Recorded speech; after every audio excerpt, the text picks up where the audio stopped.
Good evening, and welcome to an hour-long roundtable discussion on an agenda for police reform. I am Samina Ahmed. I'll be moderating the discussion on behalf of the National Initiative Against Organized Crime, Pakistan. This is composed of a small group of committed professionals and experts. NIOC supports efforts to combat organized crime through research, building community resilience, and public policy advocacy. Justice sector reforms are also an important mandate of the organization. We are delighted to have the former Chief Justice of Pakistan, Asif Said Khan Khosa, as the chief guest of honor for today's roundtable. We also have a distinguished panel of experts, including Tariq Parvez, the former Director General of Federal Investigation Agency and first head of the National Counter-Terrorism Authority. He joins us from Lahore. Zaid Hussain, a prominent security analyst, author and journalist who joins us from Islamabad. And Dr. Hassan Abbas, distinguished professor at the Near East and South Asia Center at the National Defense University, who joins us from Washington, D.C. Welcome. Thank you. Paul, let me start off by thanking Justice Khosa for joining us in his very first public appearance since he retired as Chief Justice from this platform on an issue that I know is of great importance and that he's engaged with throughout his career, police reforms and criminal justice reforms. Let me just start off with, and I think it's important for our viewers to understand what a distinguished career Justice Khosa has, going beyond not just within the judiciary, but even before, when he was an advocate of the High Court and an advocate of the Supreme Court of Pakistan.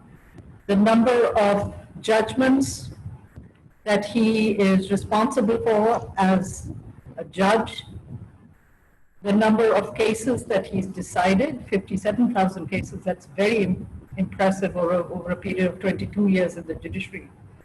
And he still found time to author 3 books, and I believe is working on a 4th. I must also say that it's public knowledge in this country and globally that Justice Khosa has deep commitment and interest in justice sector reforms. It's a huge honor for NIOC that he will be speaking at this venue on this roundtable on a particular issue which he's made great efforts as the Chief Justice of Pakistan. It's the agenda for police reforms. So do welcome, I think all of us welcome Justice Khosa's presence. And I know that our 3 distinguished panelists would very much want to start that engagement with him on this issue. But could I start off with a question, Justice Khosa? Could I ask you about your post-retirement plans? And what are your activities right now during the pandemic? Thank you very much for all the good things said by you about me. I was, in fact, one of those lucky people who was actually looking forward to a post-retirement period so that I could fulfill my dreams. I could pursue my own personal agenda, things that I wanted to do but couldn't find time during my public service. So my interest always was in academics and some kind of intellectual pursuits. And even before retirement, I had expressed my desire that I would like to pursue my academic life and career in some universities the world over. I was very fortunate that my alma mater, Cambridge University, offered me to come to Cambridge in March this year as a distinguished alumni visitor and stay there and do my own things there with accommodation and access to libraries provided by the university free of charge.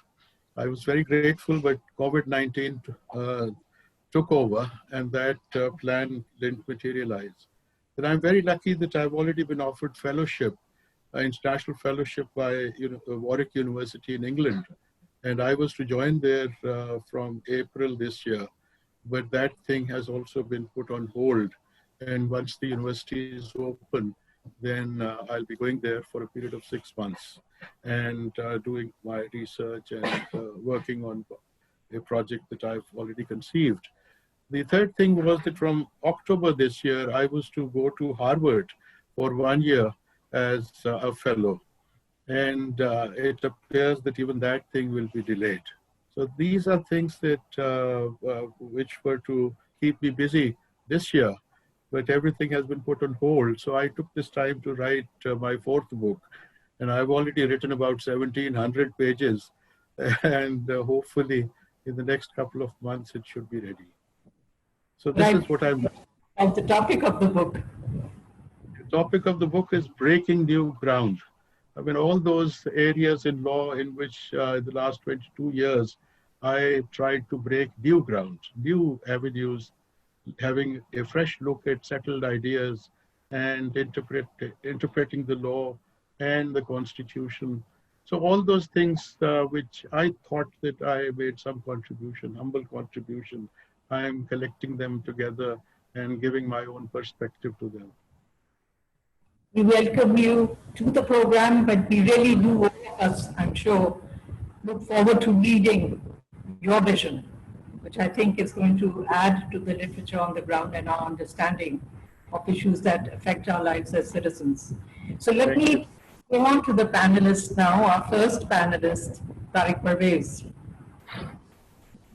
a distinguished police officer with an extremely impressive service record.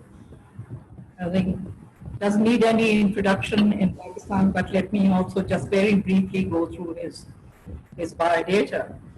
That he joined the police service in 1973. He retired in December of 2008 as Director General of the Federal Investigation Agency. He has a background, an academic degree in criminology, which is very rare, amongst police officials in Pakistan. So that in itself was a contribution that he's made to the understanding of violent extremism, of militancy and jihadism and efforts to counter them. After his retirement, he was tasked, for obvious reasons, with his experience and his knowledge, to set up the National Counter-Terrorism Authority. He was also a member of the Police Reforms Committee, set up by the Law and Judicial Justice Commission in May of 2018. So quite obviously his relevance and his knowledge and his experience will benefit all of us enormously from it. He's currently the president of the NIOC's advisory board. Mr. Parvez, please. Thank you very much, Dr. Samina. Thank you very much for the very kind words you said about me. It's indeed a matter of great pleasure for me to be here today. Mr. Justice Khosa, we are certainly honored by your participation in this webinar today. Thank you very much for that. Sir, thank you very much for inviting me. Thank you very much for inviting me. Yes. Our pleasure, sir. So before I ask my questions, allow me to give you a brief context of police reform in Pakistan for the benefit of the audience. Sir, the subject of police reform has probably attracted much greater attention in Pakistan than any other area of governance. During the last 73 years of our history, there has been 25 commissions or committees on police reform that come to an average of 3 police commissions or committee, one committee or commission for 3 years. But despite this fact, sir, the gap between public expectations and police performance continues to widen. There are many reasons for that, but I believe one reason that stands out is weak political will, weak political resolve. So the project which we are launching today, it's titled Advocacy for Police Reforms, and it aims to influence the political will through creating greater public awareness. The approach we are adopting is to interact with the influencers of the society, that is, the legislators, the media persons, the civil society leaders, and of course, the professionals, police officers. And the approach we're adopting is that we interact with these influencers to make them aware of the initiatives being taken and to get their input, how to move ahead, number one, and number two, to request them to use their influence to further the police reform agenda.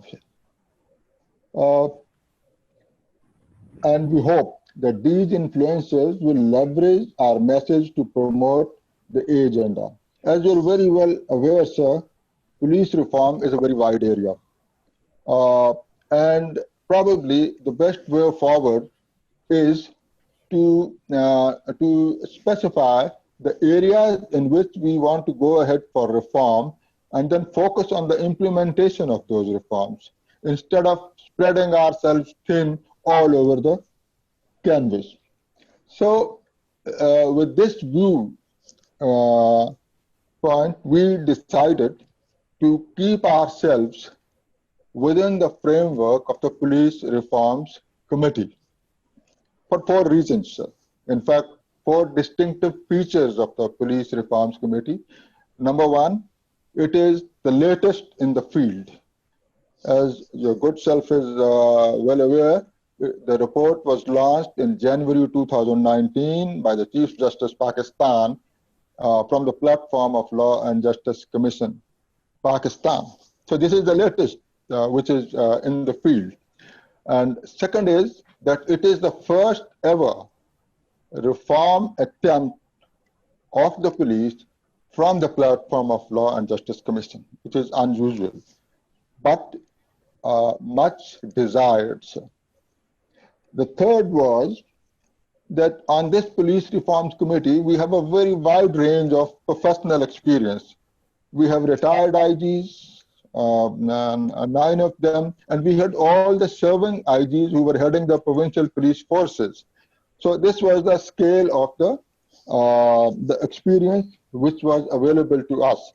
And then, of course, the reports were scrutinized by the Law and Justice Commission with the honorable members of the Supreme Court going through it and giving their observations and adding to our knowledge. And fourth, sir, and very, very importantly, you would recall, sir, that a steering committee was set up by the Supreme Court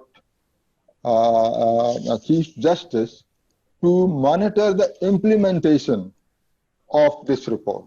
That is very interesting. I think earlier on, the reports come, but nobody even bothers to care for the implementation of this report. So some tangible steps were taken. So that's why we decided that let us focus on the Police Reforms Committee report instead of spreading ourselves all over the reforms area. Now, sir, luckily for us, we were honored to have you as the head of the steering committee for monitoring the implementation, and it was quite an experience for us to find you so much interested, committed, and involved in this experience. But every month, I remember, all the IGs used to be there, all of us used to be there, and we would find out what is being done on the ground actually. And sir, I think I would like to mention here that you decided to adopt a sequential approach. That is, instead of going for all the areas in reform simultaneously, you said that the first area in which we'll focus is internal accountability or redressal of public grievances, and second would be the investigation of criminal cases, and then we can move on to the next areas and so on. Tangible steps were taken, institutional steps were taken, tremendous relief was provided to the people in terms of redressal of public complaints against the police. And I very vividly remember, sir, that you said that, well, the statistics given by the IGs look good, but my criterion is very simple. I am going to ask the district and session judges about the reduction in the workload in their courts in terms of complaints against the police. So, and I would like to acknowledge here, sir, that in these two areas of internal accountability and investigation, during the year 2019 that you were Chief Justice Pakistan, there was significant improvement on the ground. And of course, this is still a work in progress. So I thank you for that, sir. And now I come to my three questions, with your permission. The Yes, first please. one is, this is the first time Law and Justice Commission has taken up police reforms as an area of priority. You were the moving spirit behind it. May I ask you, what were the reasons that made you do it?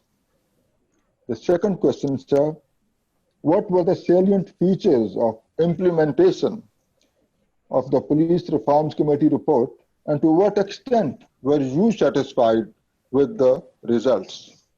And my third question, sir, what in your view is the way forward to continue the reforms in these two areas of police accountability and police investigation? Thank you very much, sir. Thank you very much, Mr. Tariq Parvez. It was a privilege working with you in the Police Reforms Committee, and it's again a privilege discussing the same issues with you here. Very briefly, I would say that yes, you are absolutely right. 23 committees or commissions were constituted in the past to bring about or suggest reforms in the police, but nothing happened, nothing material, nothing significant happened. My approach to such issues has been quite different, not only on the judicial side, but even in the police reforms and other areas in which I took some initiatives. My approach is that unfortunately, I experience, it's my subjective opinion, that justice sector is not a priority with the parliaments or with the governments in any part of the world. Justice sector is not a priority for them. They have other bigger issues. They have to run a whole country.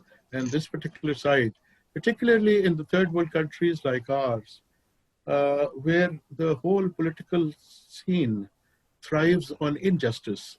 So justice sector reform is not a priority for them. So my approach was that we have to find ways to improve the system from within, because there are many, many areas available within the system. You just focus on the bottlenecks, you try to find a simple solution to them and go ahead and implement yourself. Don't wait for anybody else. And this is exactly what we had done in the Police Reforms Committee.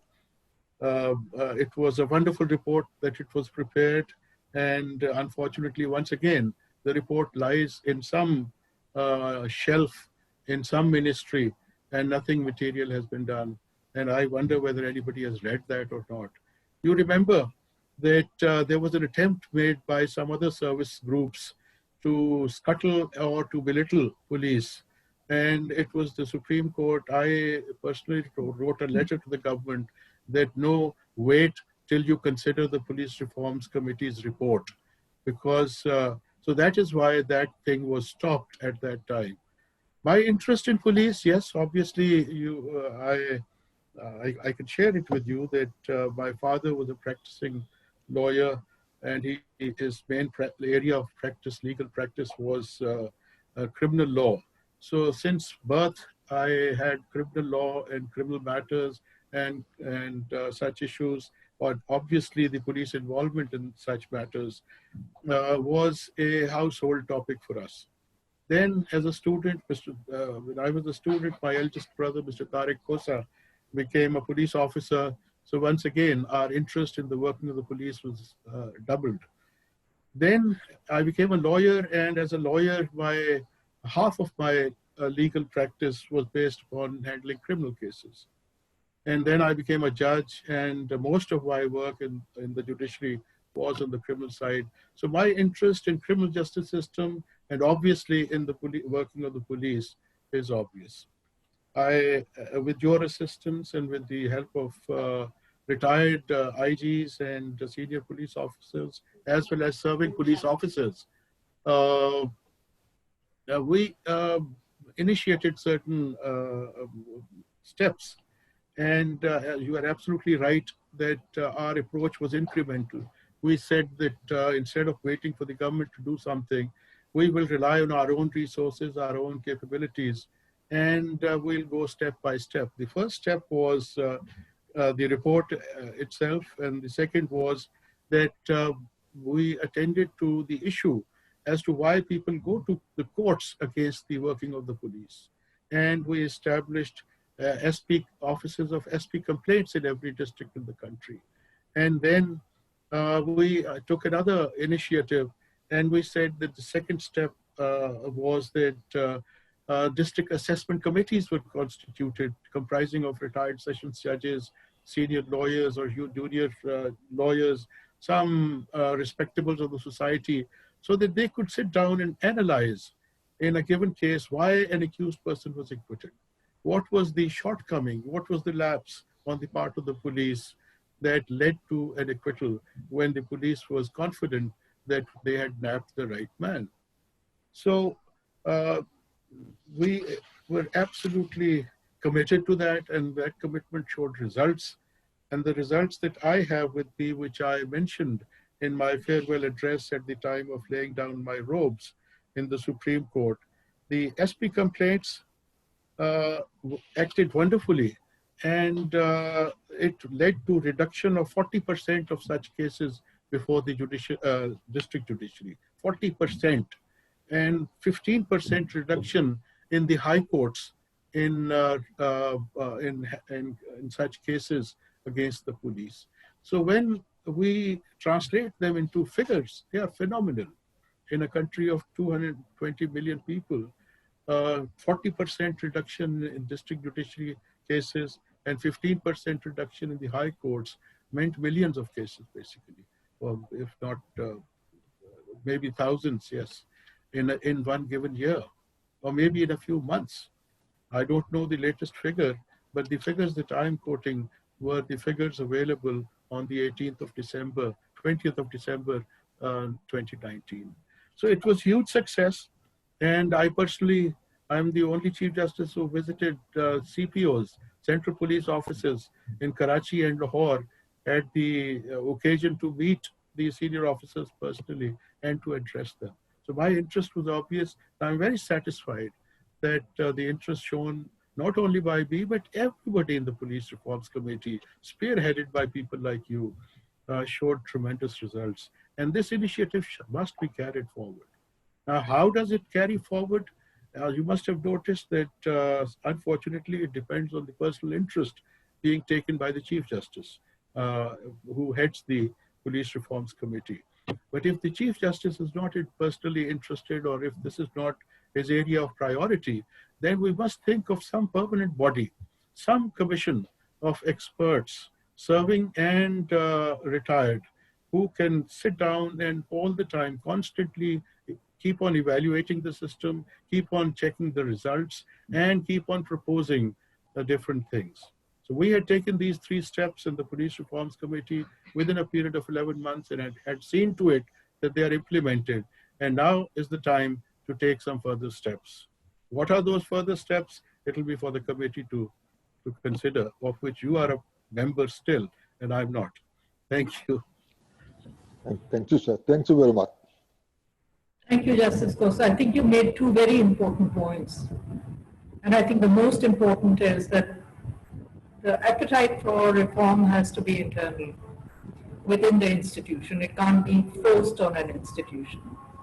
And in this particular case, I must say, it is quite exceptional that there is at the highest levels of serving and retired police officers a real appetite for reform. They might not be able to take it forward, but they do need advocates.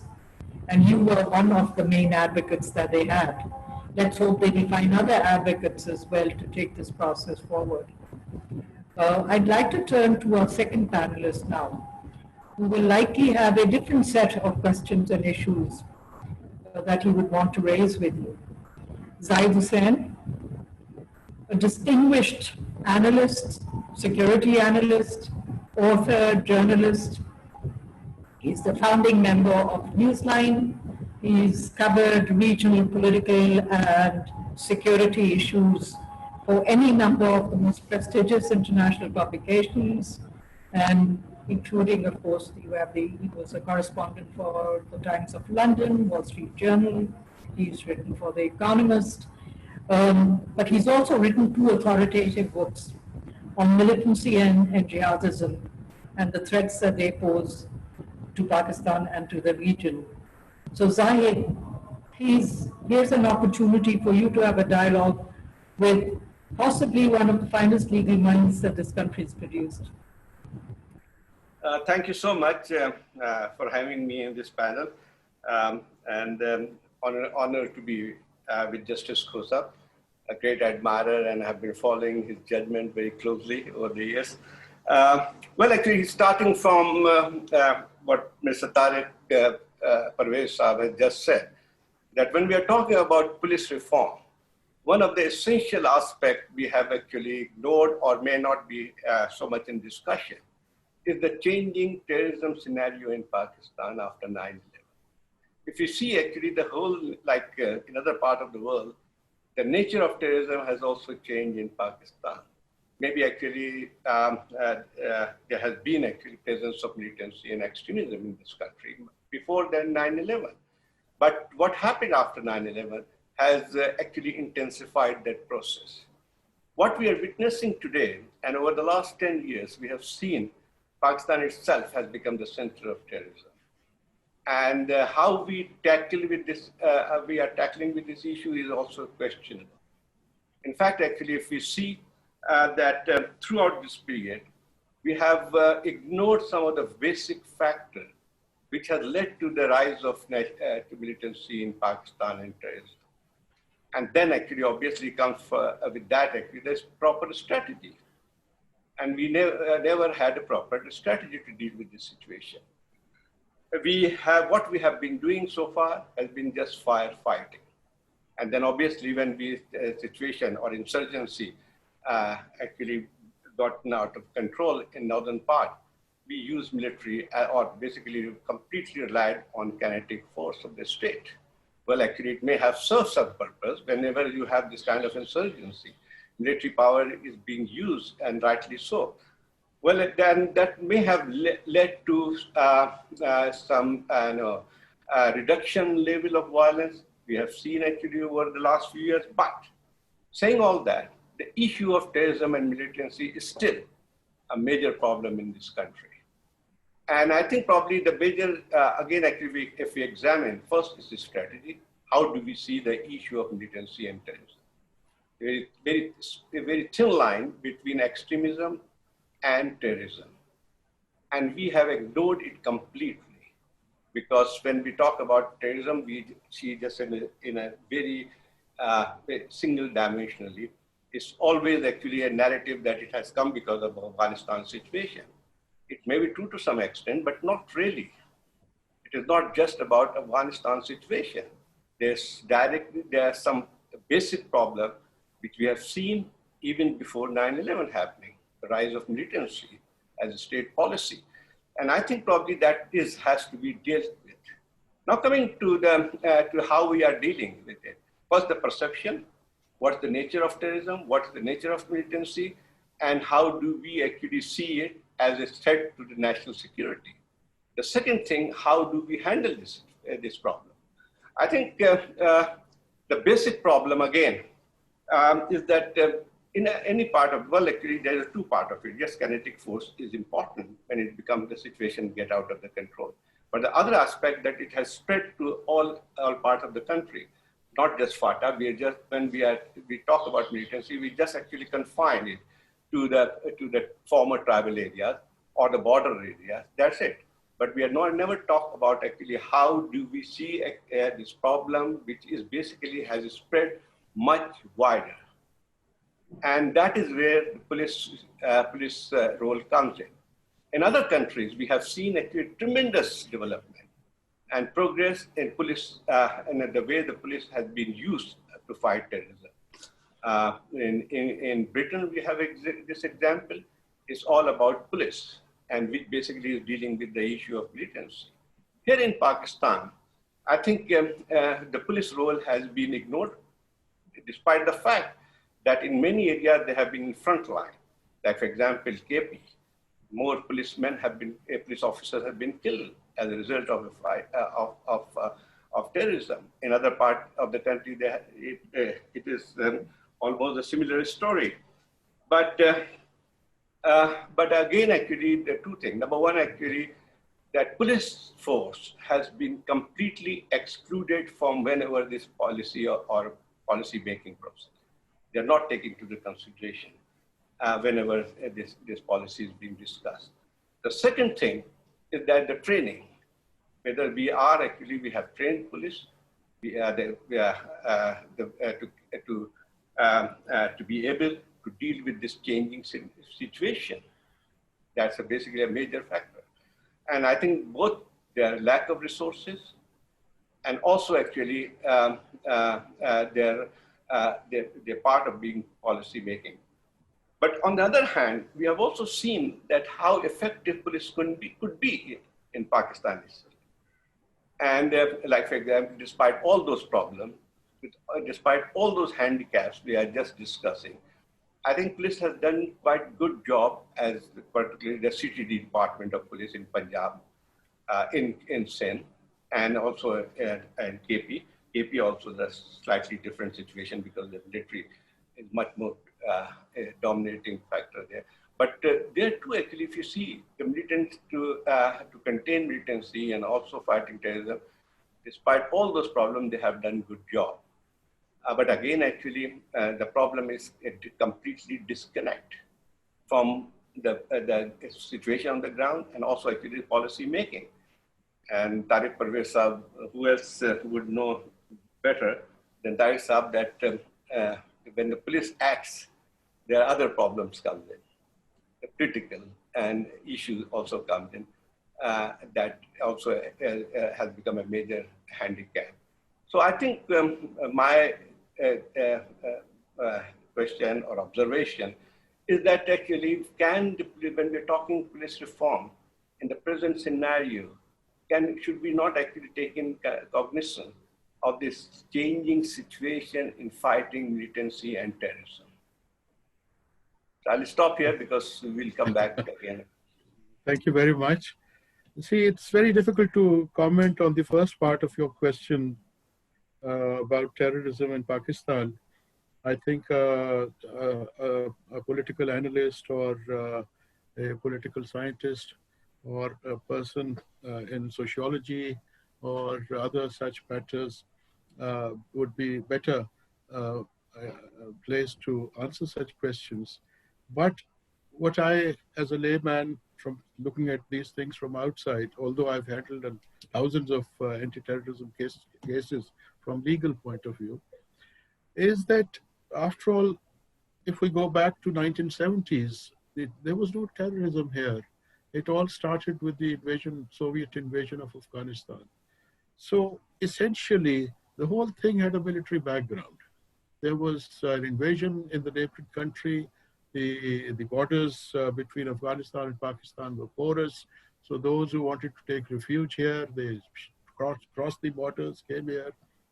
And then they started their activities here, and it goes on. But what I wanted to say was that basically it was a political situation based upon a military action. So we may not be justified in saying that the military would be out of it completely and it should be handled only by police. There was a historical background why the armed forces were involved in all such matters, handling terrorism in Pakistan, handling those people who had come to Pakistan from the neighboring Afghanistan and elsewhere, and the mercenaries coming in to help one superpower or the other. So police was not really equipped to deal with such people, and that's why probably the initiative was kept in the hands of the political government with the help of the armed forces. The police's role was ignored, yes, as far as the conflict on the border or across the border was concerned, but locally the police did play a very active role of keeping track of such people roaming from city to city, settling down in different areas, hiding hideouts and sleeper cells and whatnot. So the police's role, Mr. Tariq Parvez would know better, was very, very active, although not in the forefront, but they were the ones who were keeping an eye. From the legal and judicial perspective, what I can say was that there was a complete confusion on the definition of terrorism in Pakistan. Many laws were introduced defining terrorism differently, and a perspective had developed that terrorism is any kind of criminal activity which creates fear in the minds of the society. Now that was too broad a definition, and it was based on the effect of the action, not on the intention behind the action. So after the event, there has to be fear after every crime which is committed, be it a case of theft or a case of rape or a case of murder. It creates consequences. People are afraid and they are terrified. But that is not terrorism. So essentially, as far as the courts were concerned, the problem was what is terrorism and which case will go to the anti-terrorism courts. And in the year 2004, I was privileged to give a judgment defining as to what terrorism actually is. And with reference to all the laws in different parts of the world, I said, this is terrorism and this is not. Then there was some confusion. About 19 judgments were given by the Supreme Court on one side of the argument, and exactly 19 other judgments were given on the other side of the argument. So in the year 2019, then I had my capacity as the Chief Justice, constituted a larger bench of 7 judges, and we put an end to this controversy and conclusively decided which case is that of terrorism and which case is not a case of terrorism, irrespective of the consequences that the crime had created. In fact, we gave directions that the anti-terrorism courts shall send all such cases back to the normal courts so that the burden on the anti-terrorism courts is reduced. And we also made recommendations to the legislature that the definition of terrorism contained in the Anti-Terrorism Act 1997 needs to be rewritten, redefined. And it should be as short as possible. It should focus on the real cases of terrorism. So this is all I can say on this issue. But I agree that with the valiant effort of our state agencies, the armed forces, the police, the rangers, the other law enforcement agencies, we have been bravely fighting this menace, and it appears that we are winning the battle. So let's hope for the best. This is all that I can say on this issue at the moment. Thank you. Thank you so much, Justice Khosa. Before we go on to our last panelist, just one short question. Yes. Which is, it's said that the courts can't decide cases properly, and so criminals, including militants and extremists of every hue, are released. But doesn't that rely so much on the investigation, which is an issue that you focused on police reform? If investigation is poor, that's not. Thank you very Thank you very much that you have brought this up. In fact, I intended to speak on this, but I was looking at my watch. Uh, the Time, sir. problem, the problem in the anti-terrorism cases is something which nobody has talked about so far. The problem is that all these terrorists or suspected of committing terrorism, they are pursued and arrested initially by intelligence agencies. And then they are interrogated, they are inquired into, they are investigated, all their connections are established by those intelligence agencies. Now what happens is that if and when they are convinced that yes, we have got the right people, they do not prosecute those people in the courts. It is the police which prosecutes. So they hand over that suspect to the police, and the police says, are you ready to become witnesses? And those agencies and their personnel say that no, we will not become witnesses. So people who had traced these people, the officials who had arrested these people, the people who had interrogated these people, and people who had collected all the evidence against them, they are nowhere in the court. So what happens is that a real culprit against whom there is sufficient material but not meeting the legal standards, they are asked, the police is asked to prosecute them before the court. The police then builds a story, produces witnesses who know nothing, and unfortunately, I don't know whether I should say this or not, that witness and evidence is created to prove it in the court of law, because the evidence or the material which was relied upon by the original people, they may not be admissible in evidence in a court of law. So a totally different case is put up before the court, and when those witnesses are subjected to cross-examination, they collapse. The whole case collapses. What should the court do? The court, in the name of terrorism, the court cannot terrorize justice or brutalize justice. The court will decide according to the law and according to the evidence produced. And if that evidence produced is not the real one, it's the fake evidence to bolster up a case against a particular person who may actually be a terrorist. So that false evidence collapses before the court, and the court is left with no other option but to acquit, and the blame is laid at the door of the court, whereas it should rest where it lies. Thank you. So I think that's a very important issue that tends to be missed when we're looking at Pakistan's performance. As you know, that the Financial Action Task Force is going to judge where we stand in a few months' time. But Nobody talks about it. That's the problem. Absolutely. It's an absolutely essential issue which is overlooked, and I think at the cost of Pakistan's performance and the security of the Pakistani citizen.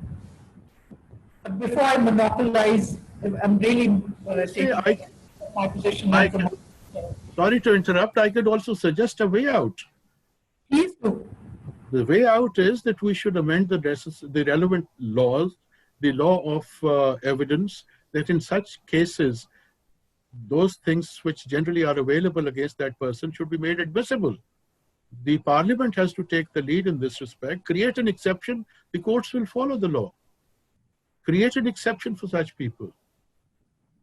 So if you don't create an exception, you want the ordinary law to be applied, then the results are obvious.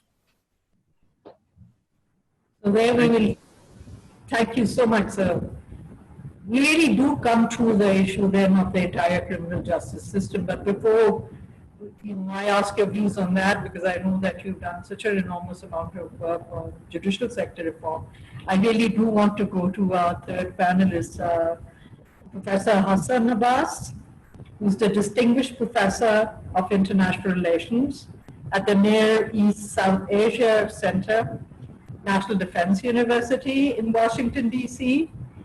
Dr. Abbas has done a huge amount of work, again, on many of the areas we are discussing today, including, of course, he has a particular interest in law enforcement reform in developing countries.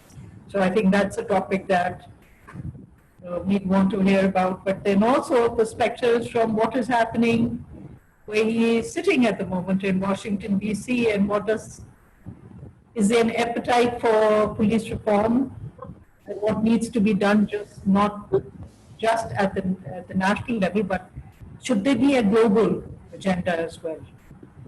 Professor Bas. Thank you very much. I'm truly honored to be part of this conversation and dialogue, and truly honored to be with Justice Saab and the police seniors and the journalists and Samina. Thank you very much. I also want to appreciate the effort by the organization NIOC, because there are normally so many tanks that come up, and research organizations, they focus on politics and cultural issues and other issues. There are so few which focus on crime and policing. So this is a great addition, and thank you very much for the hosts and the idea behind NIOC. Absolutely, I'll start with the ongoing crisis in the US. As we know, we are witnessing a very strong reaction, strong public reaction to police brutality that led to the killing of George Floyd. He has become an icon for resistance. But the interesting thing is that the reaction came out in the shape of protests where all Americans are participating. George Floyd was an African American, but the people who are in protests are black, white, brown, and everyone. And there was such a push for reform that there was an executive order by the President of the United States 3 or 4 days ago. I would say somewhat under pressure or immediately reacting to the challenge. And it asks for reform in police training. And it asks for creation of a database to track police officers which were involved in multiple instances of misconduct. This is the first reaction, but it's interesting to see that the reaction came in the shape of a reform agenda that came from the White House.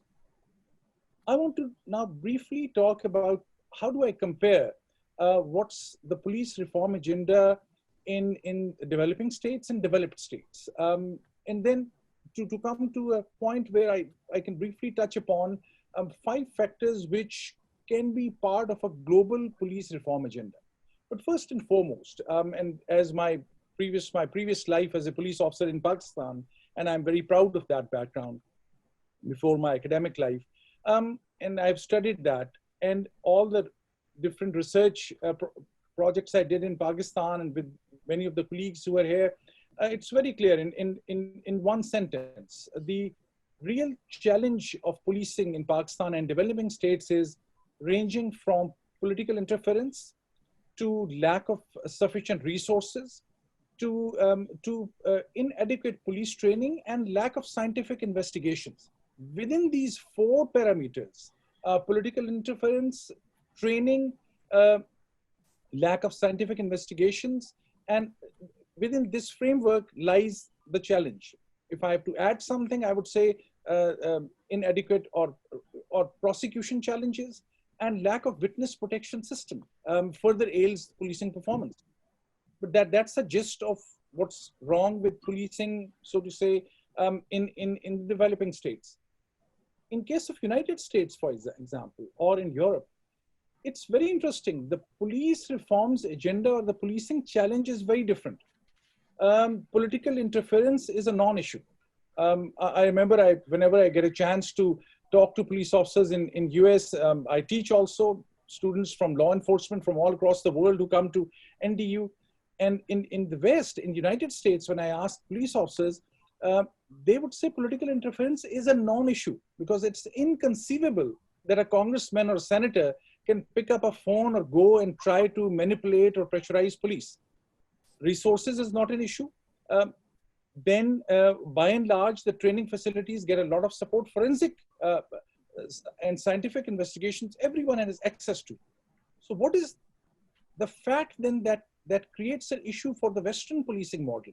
How it is very different, and I would say 3 big issues face Western policing reforms.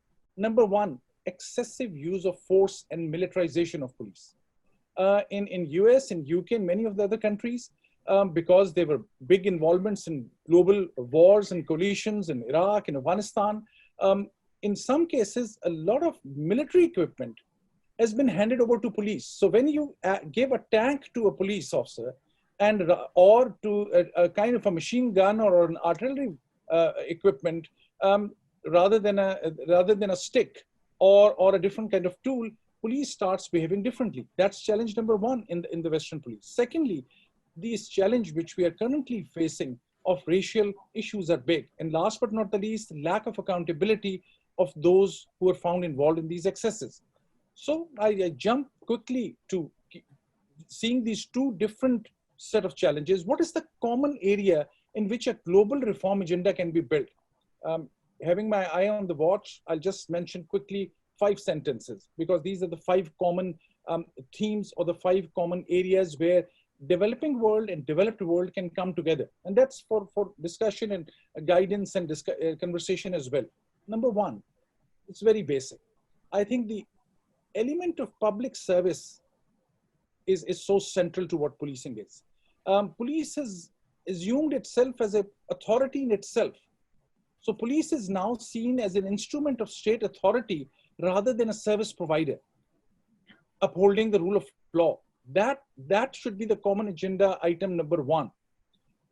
Number 2, I think the whole issue of accountability and checks on police's use of force.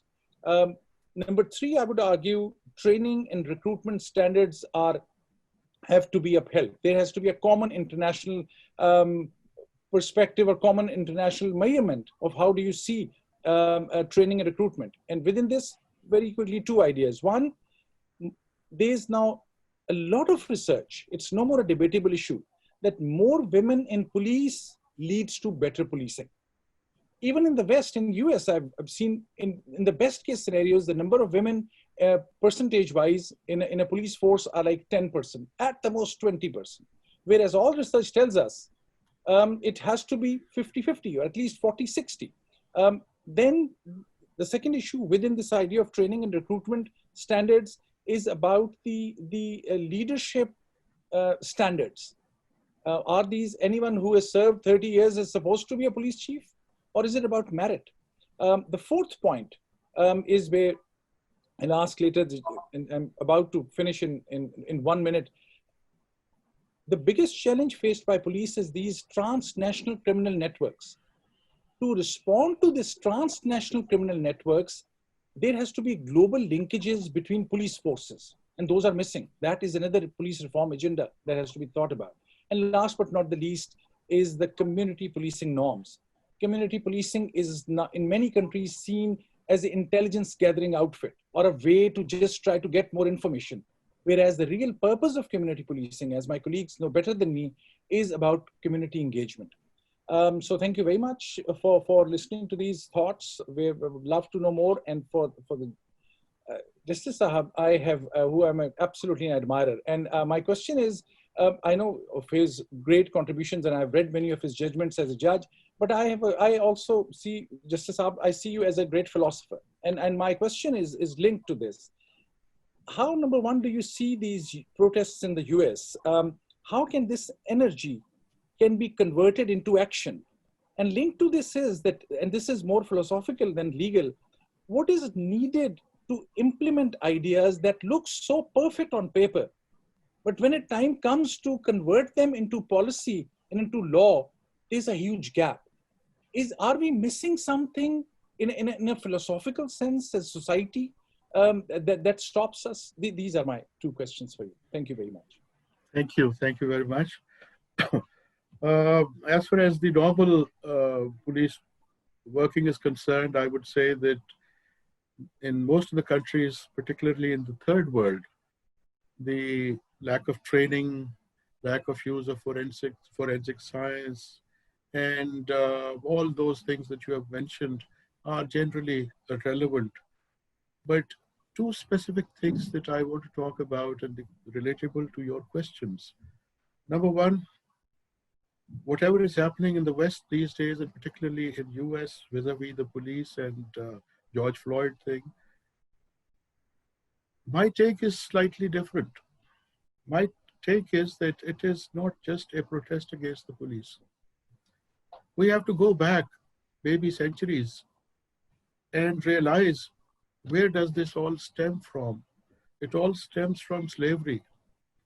And in the slave trades, the slavery, the brutality, and the way black people were used and misused.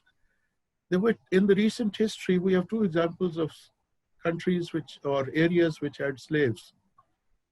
One is the United States and Britain, and the other is the Arab Peninsula, where the traditions of slavery were there. Now, both these areas or regions solved these issues differently. In the West, in the US and other Western countries, probably it was through some political action that slavery was prohibited. And it was a political action, and it was politically incorrect to say things or do things, but it was basically a political decision taken by those countries. Whereas in the Arab Peninsula, slavery came to an end through change of belief system. We know that Bilal Habshi was a slave of the Holy Prophet, but he was freed, and then he is revered in the entire Islamic world as a great person, a great companion of the Prophet. Now, the way you abolish something, some attitudes, needs a change of mindset also, not a change of governmental or parliamentary action or congressional action, making it politically inexpedient or unacceptable. Unless you change the mindset of the people. The religious action in the Arab Peninsula changed the mindset that blacks and whites and grays and browns and yellows, they are all equal. So, and people accepted that. Ever since, in the entire Islamic world, racial discrimination at least is the least visible thing. Why? Because the mindsets were changed. Whereas this issue, when handled on a political level, did not actually change the mindsets. And it is the reaction to that mindset which may still be persisting, may take longer to change. That's my take, that you just don't have to make laws to make these things illegal. You have to change the mindset. And how do you change the mindset? You change it through the belief system that you change. That's my bigger response to this, that it is police today, it could be discrimination in other areas tomorrow, which can become flashpoints in different parts of the world. But as far as the police is concerned, coming to our main topic, the biggest problem is that the police is still, and because of the historical background, is still looked as a force representing authority of the state. So probably in the 21st century, that perception needs to be looked into. That perception that here is a uniformed person standing there and watching me, and he has authority, he represents authority of the state, he is there to nab me or to make things difficult for me, or if he misuses or abuses his authority given by the state, then I'll be in trouble. That mindset, that perception needs to be attended to. And for that, I can suggest a totally out-of-the-box solution, that the public face of the police needs to be attended to. I would suggest that, yes, I know that law and order, investigation of crime, intelligence gathering, protocols, so many things are to be done by the police, but it also has to patrol the streets. It has to show its visibility in the streets so that people don't forget the state and don't start committing crimes left, right, and center. My suggestion is, I have a vision. I would like to wake up and see that after every 100 yards or 200 yards in the streets, there is a facilitation center manned by it is operated by the police but manned by no uniformed person. It should be a facilitation center for anybody who is in trouble, who wants to seek help. He comes to that facilitation center. Then the facilitation center calls the emergency in the hospital, calls the fire brigade if needed. He helps people pay their bills through internet or whatever, people in the third world countries who don't know how to do that. People who need some help, then they just walk to the facilitation center. They don't see a uniformed person, but volunteers. And I have found out that the Police Order 2002, in the Police Rules 1934, and in the Qawmi Razakars Ordinance 1965, even in our country, we have provisions available in the law where the police can enlist volunteers, a common man. I would suggest that like the jury service, the students in the schools and colleges, the universities, they can be required to give this voluntary service at facilitation centers so that we create in them a spirit of public service, and also we create an atmosphere where people go to these facilitation centers manned or operated by the police, but not visibly police being there. So the image, it's the public face of the police, which needs to be redrawn, which has to be redone. So that people consider that they are helpers, they're friends, they're out there, and not somebody who is the so-called authority of the state being visible on the streets of a city. So that perception part is to be changed. No protesters, no writers, not writers, but no protesters would like to get entangled with these volunteers standing there to help them. They are provoked by a symbol of authority when they confront them. So the whole approach needs to be changed, not as far as the other things being done behind the scene is concerned, but at least the public face should be that of a facilitator, a helper, a friend, and belonging to the same community, not transferred from 300 miles away and posted here for 2 years. He has no interest in the society. He has no stakes there. He would just beat up anybody or fleece anybody at will. But anybody living in that very society, he will be in a difficult position to face his friends and relatives and people living in the same vicinity if he starts fleecing them or taking bribes from them or being harsh to them. So number one, this public face police has to be looked into and changed dramatically. Number two, the investigation. As a judge, I have noticed, can I go to these areas? The investigation part, I would suggest that so far we're completely insulated. The police does whatever it does as far as a criminal case is concerned, and the court comes in when the matter reaches the court. So I would suggest a 3-step involvement or interaction between the oversight between the police and the judiciary at the local level. The first is that during the investigation, people have issues. That police is threatening them, police is planting witnesses, they know it, and they want to complain against it so that it is not done.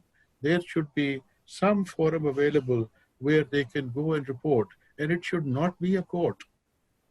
It should be some senior police officers, and that is why, with the help of Mr. Tariq Parvez and his colleagues, serving as well as retired, we created this SP complaints, Office of SP complaints, and you have seen that there are 40% reduction of people going to the courts for such issues. The second step would be that before a case is sent to the court, there should be some judicial oversight. Because my experience as a judge has been that there's a complete disconnect between the police and the judiciary. The police officer investigating a case does not even know what the court requires. He just satisfies his own self that, yes, I've got the right man and he is the criminal. And then if he does not even know what the court requires, then the court acquits that man because of lack of legal evidence. then the society thinks that yes, everybody knew that the police had nabbed the right man, but the judges have acquitted him. So there is a disconnect, and people don't understand. For that disconnect can be removed through many ways. That before a matter is sent to the court formally for trial, there should be some judicial oversight as to whether there should be a checklist. Somebody should check that whatever is being presented has some legal value. That forum is not to assess the worth of the evidence, but at least admissibility of the evidence can be checked, that whether a court will even look at it or not. And for that, we have different systems in the world. In France, we have, in Switzerland, we have investigating magistrates. So the ultimate investigation goes through that magistrate before it reaches the trial court. We have coroners who undertake inquests before the matter is sent to the court. So we can devise our own systems. Then there should be some oversight. In Ontario, Canada, there is another system that a judge looks at the whole thing before the matter goes to the court, because that judge is not the trial judge. He will just look at the case, advise the parties, and then the matter will go to the court. That advising judge or considering judge will not be trying that case. So there should be some judicial involvement so that the acquittals are not recorded at the percentage or at the rate that they are being recorded because of this disconnect. The third part is, once a case has already been decided, and if somebody is acquitted, there should be bodies to examine why this man was acquitted, so that those mistakes are not committed in the future. And for that, with the help of Mr. Tariq Pervez and his colleagues, we had created, through the Police Reforms Committee, district assessment committees. So we were proceeding on these lines, and I hope it is pursued. So this is what I wanted to say on these police reforms as such. Thank you. This, in a short session, I can speak for hours on this, but yes, we're so pleased and we are so honored that you spent the time to speak to us. But I think what you have raised are possibly it's the crux of the matter, which is the citizens' trust in the police force, which also amounts to the citizens' trust in the state. Unless you can change that perception of the police from a